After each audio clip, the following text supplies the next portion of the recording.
আচ্ছা রাখতেছি, ওই আমার ভাই এসেছে মনে হয়, কোনো কথা কবে একটু শুনিয়ে দেখি। আর তুমি ভালো থেকো, রোজা রেখো, ঠিক আছে? হ্যাঁ। এ ভাই, এই একটা কথা শোনার জন্য আইলাম। কি বল? এই করছি কি, তোরা নাকি গরু চুরি করে ইফতারি দিচ্ছিস? হ্যাঁ, তাতে সমস্যা কি? এইটা কি ঠিক হচ্ছে ভাই? এই জন্যই মানুষ বলে যে বুকা মানুষের সাথে তর্ক করতে হয় না। তোর তো কোনো লেখাপড়া নেই, তা তুই বুঝবি কি করি? আমি তোর একটা জিনিস বুঝাই দিই, শোন। চুরি করেছি, এতে কি হয়েছে? গুনাহ। আচ্ছা, কুরবানি দিছি, এতে কি হয়েছে? সোয়াব।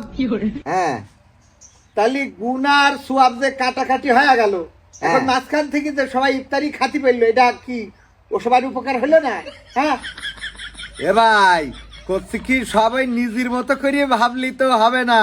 পরকালে কিন্তু খেলা ঠিকই টের পাবা। ওরে, তুই তো হাদিস জানিস নে রে। হাদিস যদি জানতিস তাহলে বুঝতে পারতিস। হাদিসে আম পাড়ার একটু পড়ে দেখছে নে। রোজার মাসে এই যে 70 গুণ বেশি বাড়াই দেয়, ঠিক আছে? সোয়াব এনে এইছে ভগর ভগর করার জন্য।